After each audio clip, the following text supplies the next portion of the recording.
Mga ka-viewers, ang gagawin po natin ngayon ay cape at lalagyan po natin ng collar. Dito po ay gumuhit ako ng isang straight line para maisukat natin yung kalahati ng ating shoulder, 7 and 3/4,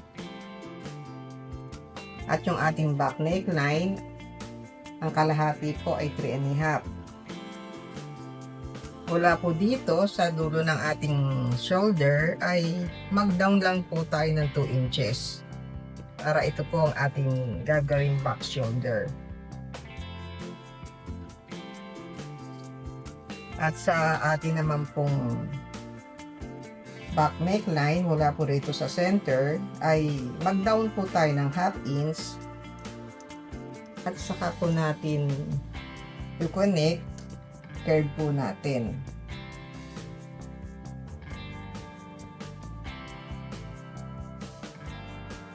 Mula po dito ay mag-down lang po tayo ng 1 inch at sa dulo ng shoulder ay 1/2 inch po. Ito namang ginagawa natin ay para po sa front neckline. Fold lang po natin ito para sa ating front neckline at front shoulder.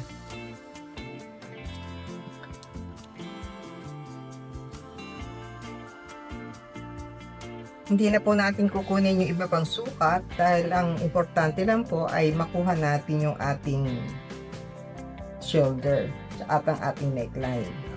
Dito po ay magda-down lang po ako ng 5 inches at ang gagawin nyo po ay medyo patusok ang ating hugis para sa ating collar. Ito po yung gagamitin yung side po ng French curve. Mula po dito sa center ay magsukat lang po tayo ng 17 inches o kung ano po yung nais nyong length po ng inyong cape. Gugupitin ko na po ito, ipapatong ko na lang po dito sa pattern para makuha po yung front neckline. Clip lang po natin yung ating back pattern, yung center back. At saka ikopyahin po natin ating back neckline.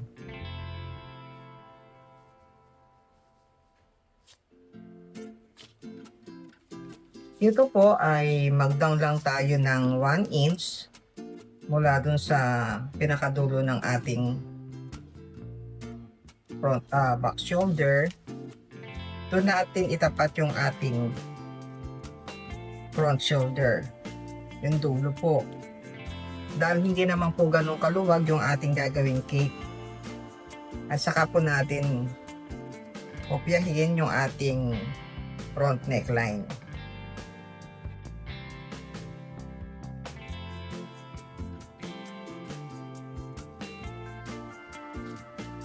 Ito po ay folded. Center back po ito.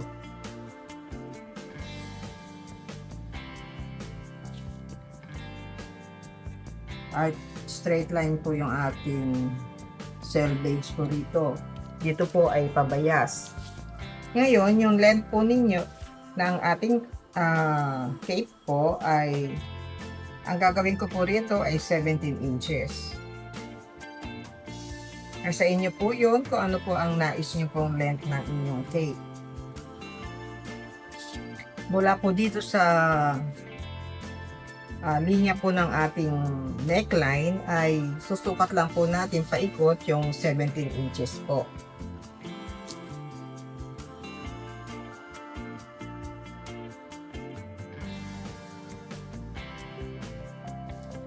Mas maiksi po yung gagawin nating length ng ating center front, 10.5 po.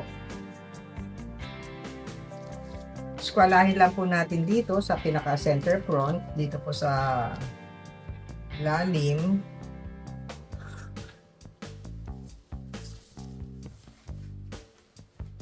Dito po ay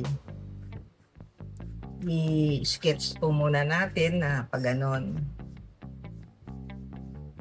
Tsaka po natin lininawan.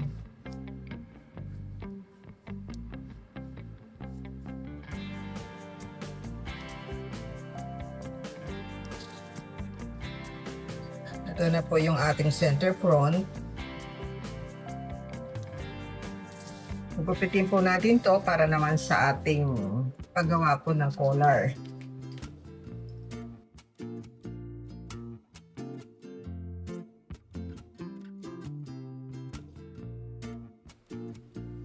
Sa paggawa po ng ating collar ay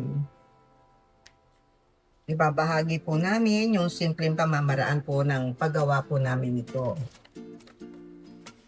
Ito po ay meron tayong, sa cartolina po natin gagawin para mamaya ay ididikit po natin. Itayo lang po muna ninyo o natin yung ating tape measure para makuha po natin yung pabilog na sukat po ng neckline. Ito po ay sinukat ko na kanina at 8.7/8 po. Para makuha lang po natin yung distansya ng ating shoulder mula sa center front. Ito po ay 3 1/8 mula po dito sa linya ng center front. Yung 3 1/8 ay dito po natin yung susukat. Mawalan po tayo ng isang straight line. Eskwalahin po ninyo yung sa dulo.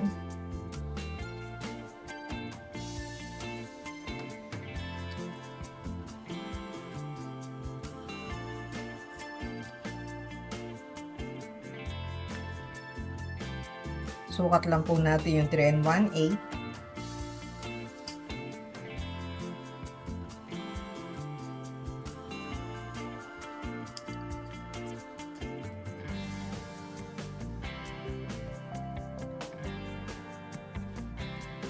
Dito po ay 3.5 yung ating back neckline.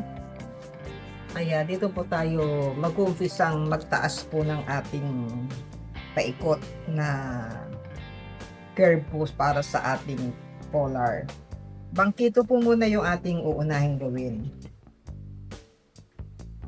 Ang gagamitin po ninyo ay yung medyo ito pong pa-straight. Yung paikot po ay dito po nyo ilalagay sa bandang center back.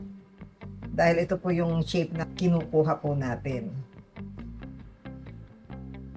Mula po rito sa center back ng neckline ay itayo lang natin yung ating tape measure. Paikot lang po natin dito sa ruler para makuha natin yung 8.7/8. Mauusog nyo po ito hanggang sa makuha nyo po yung sukat ng ating neckline. Ito po 8.7/8. Saka po natin kulitan. Dito po ay 3/4 lang yung aming gagawin na bangkito, yung width po ng bangkito.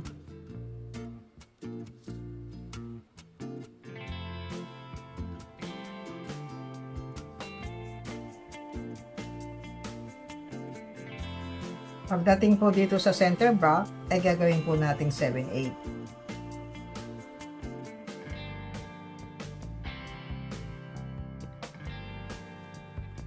Bali, ito na po yung center back ng ating bangkito. Ito po yung upper po natin. Ngayon, sa paggawa naman po ng ating collar, ay yung ibabaw naman po ang susukatin natin.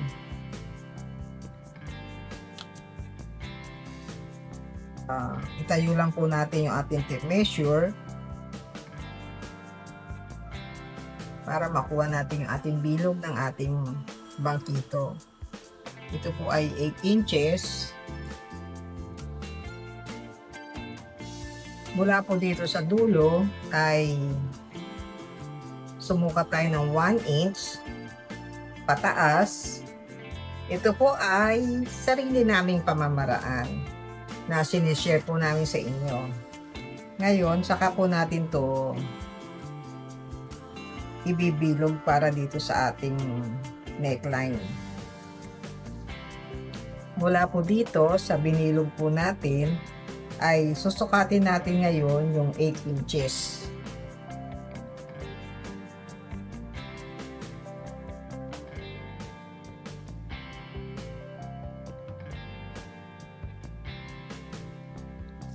Kaya po tayo nagtaas dito ng 1 inch ay para yung collar natin ay hindi po nakadapa na todo, kundi medyo may angat po ng konti.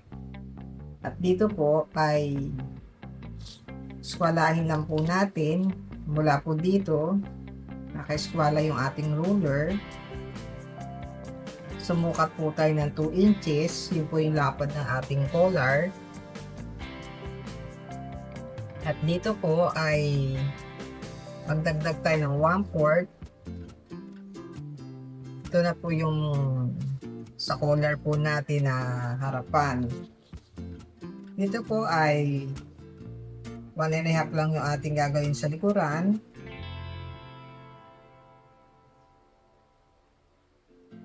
Dito ay 1 5/8. At ngayon, pwede na natin siyang i-shape.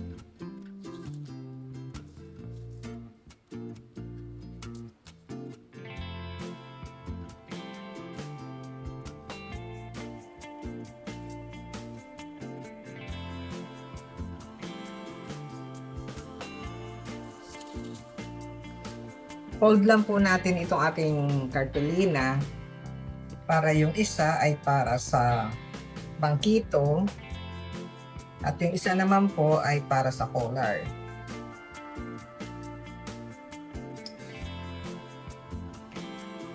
Unahin muna natin yung sa collar at isusunod natin yung sa bangkito.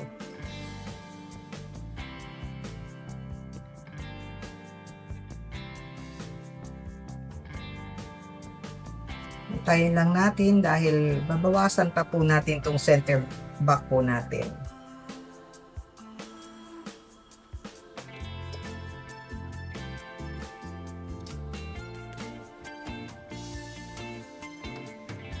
Ito naman pong bangkito ngayon ang aking ginugupit.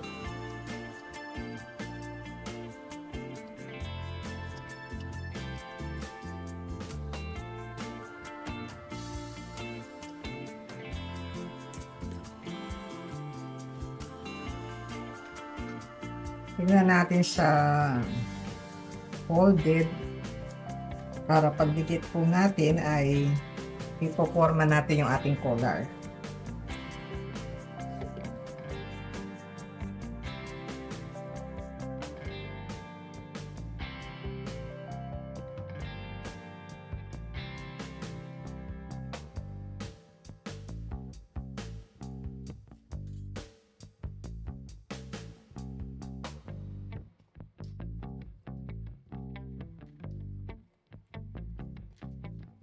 Dikit lang po natin yung ating ginawang collar.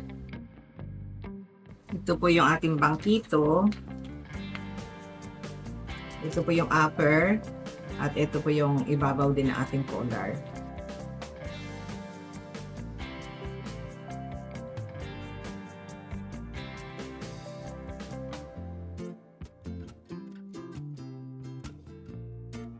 Ganyan po yung ating collar. Pag kinabit na po natin sa neckline ng ating cape. Medyo pabilog po siya, nakadapa po ng konti. Ito po yung ating bangkito. Ito po yung sa center. Basta itatapat lang po yung center. Ito po ay walang pasobra yung ginawa kong bangkito. Dahil ang ating design po ay makikita ninyo, lalagyan po natin ng loops yung ating botones. Kaya wala pong pasobra yung ating bangkito at naka-open lang po siya.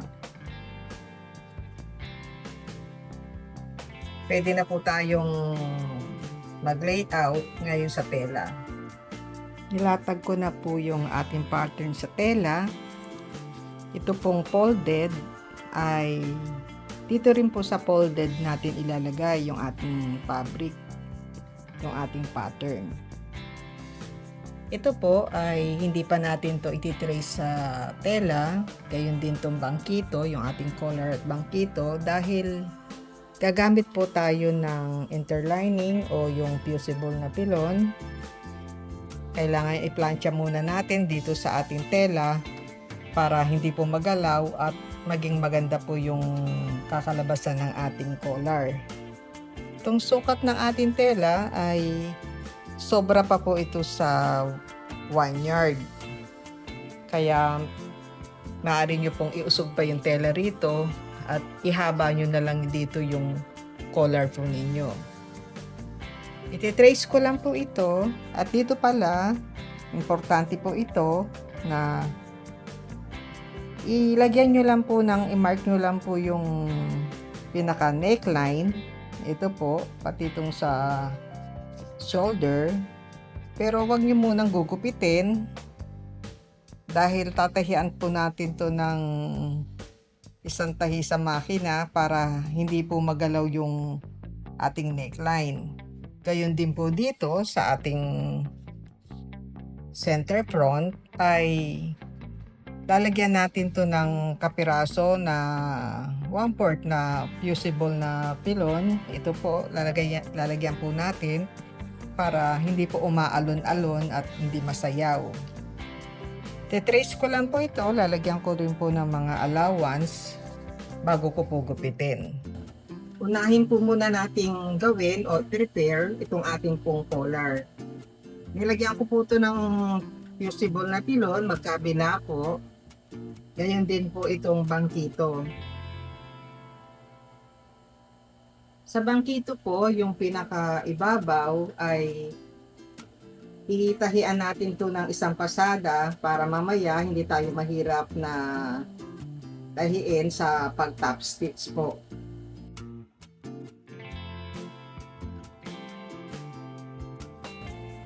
Maganda lang po tayo ng sinulid para dito po sa ating collar.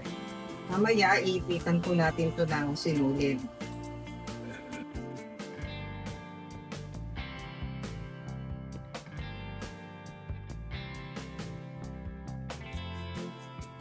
Iipitan po natin ito ng sinulid para pagilan natin ng dulo ng ating collar ay matulis po, may tulis. Mawasan po natin yung sobra dahil kanina ay pinapasobrahan natin yung ating pilon tsaka yung tela dahil maaari naman po itong gipitin. Slash lang po ninyo dito para po sumunod sa korte ng ating collar.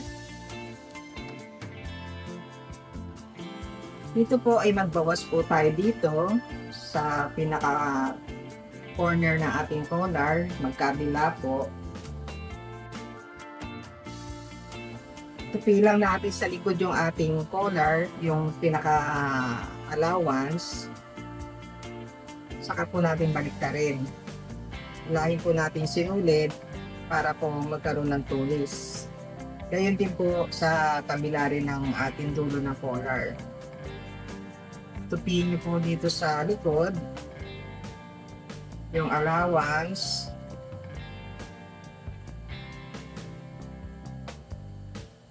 Saka po hilahin yung ating sinulid. Ngayon, lalagyan po natin to ng top stitch.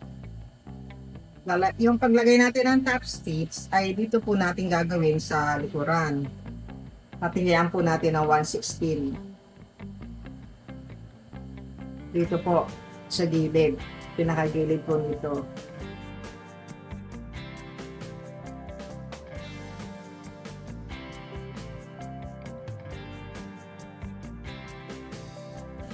Mas mainam po na planchahin muna tong collar.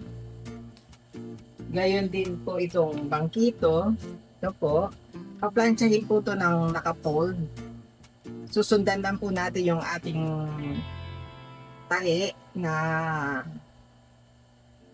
isang pasada natin tahi na run stitch. I-slash po natin to pagkatapos natin planchahin. At mamaya, pag na-plancha na po natin to ay babakat po uli natin yung ating collar para eksakto po yung ating sukat sa collar po natin. Mark lang po natin yung mga center ng ating collar, yung ating bangkito, saka yung sa ilalim ng ating bangkito. Ito pong bangkito ilagay natin sa ibabaw ng ating collar at yung pang ilalim ay dito po sa center natin sila lahat tapat-tapat para po maganda yung ating kalalabasan ng ating collar.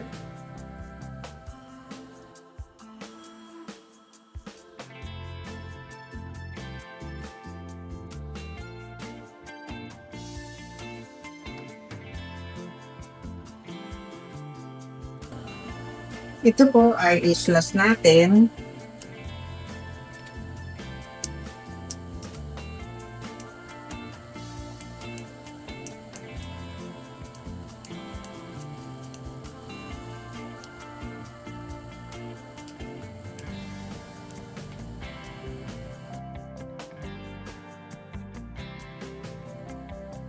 Kailangan po natin itong planchahin muna.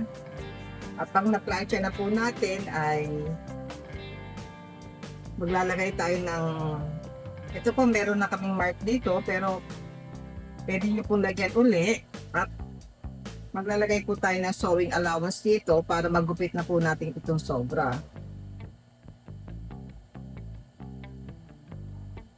Dito po sa ating neckline, ito po naglagay na po ako dito sa center front ng fusible, gayon din sa kabila, at yung ating pong neckline ay papasadahan na po natin para magupit na po natin yung extra po na tela.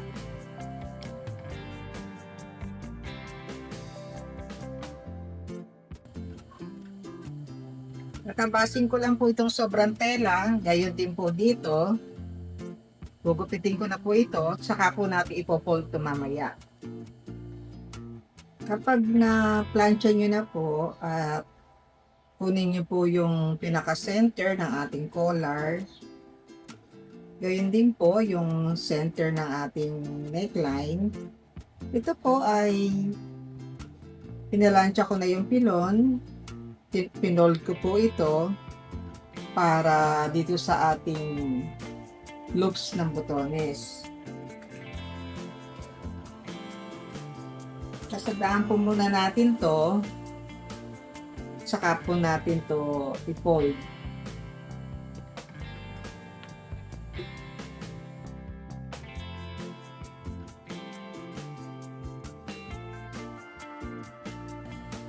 Pinasadahan ko na rin po yung dito para mamaya pag fold po natin ay ganyan po yung kakalabasan para sa ating loops para sa botones po. Unahin muna nating pahiin yung ating laylayan. Ito po, yung mark natin dito sa laylayan, saka sa kabila, ay ganun din ang gagawin natin, tsaka po natin papasadahan pa ito ng 1/16 po.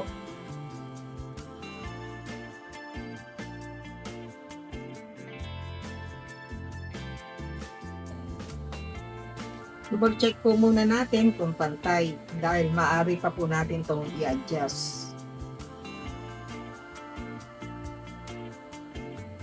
Okay naman po, kaya papasadahan na natin.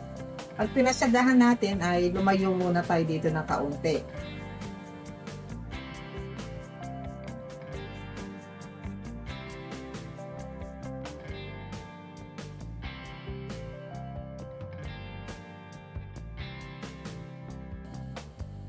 Gupitan lang po natin itong sobra para mamaya ay i-fold uli po natin ng 1/16.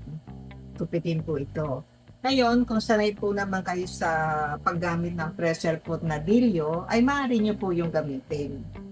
Gugupitan ko lang po ito sandali at pagkatapos po ay itutupi ko po uli ng isa pang 1/16. Ito po, pagkatapos na magupitan ay dito na tayo mag-start ng top stitch ng 1/16 hanggang dito po, hanggang doon sa dulo, hanggang dito po paikot uli sa center front.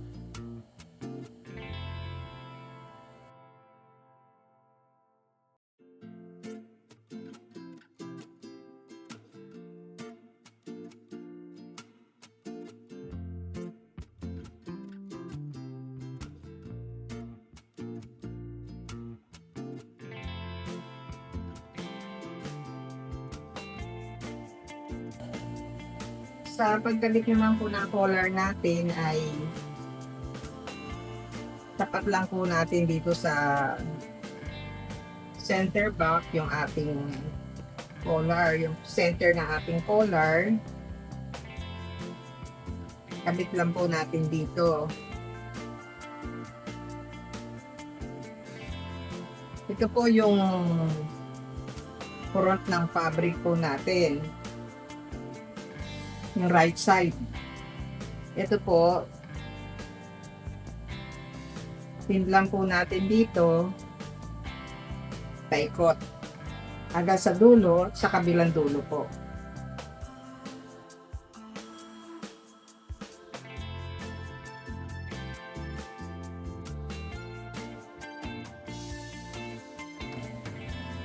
Double check pa rin po natin kung pantay po yung ating collar. Pagtalagay ko na ito sa collar.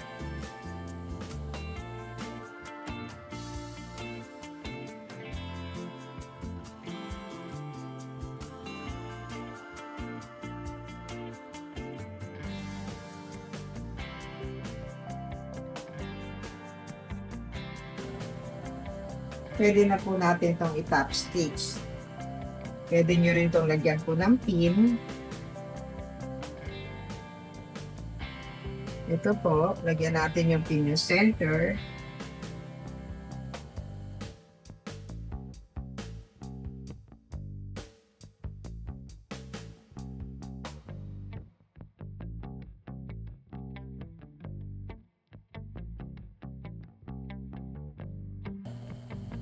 Saka po natin pasadahan na 1/16, paikot po.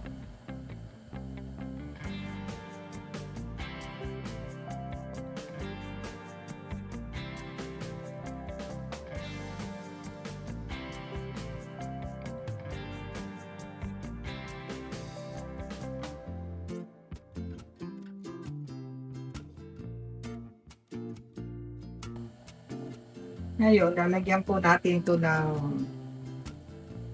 botones. Nakabitan ko po ito ng botones at may ginawa na rin po akong dress na tube dress para po dito sa ating cake. Nilagay na po natin sa mannequin itong ating ginawang cake. Ngayon, mapapansin po ninyo yung simpleng pamamaraan po natin sa paggawa ng collar, yung may bangkito at flat na medyo pabilog. Yung ating ginawang pag-pattern dito ay yung sa sarili po namin pamamaraan na tinaas natin ng 1 inch yung ating collar dun sa bangkito at ito po ang naging resulta. Maaari po ninyo itong isara at maaari rin po itong i-open. Itong ginawa naming tube po ay meron na po kaming na-upload na tutorial video po nito. Sana po mapanood din po ninyo. At maraming salamat po sa mga patuloy pong sumusubaybay sa aming channel. Sa mga hindi pa po nakasubscribe ay subscribe na po kayo. Maraming salamat po.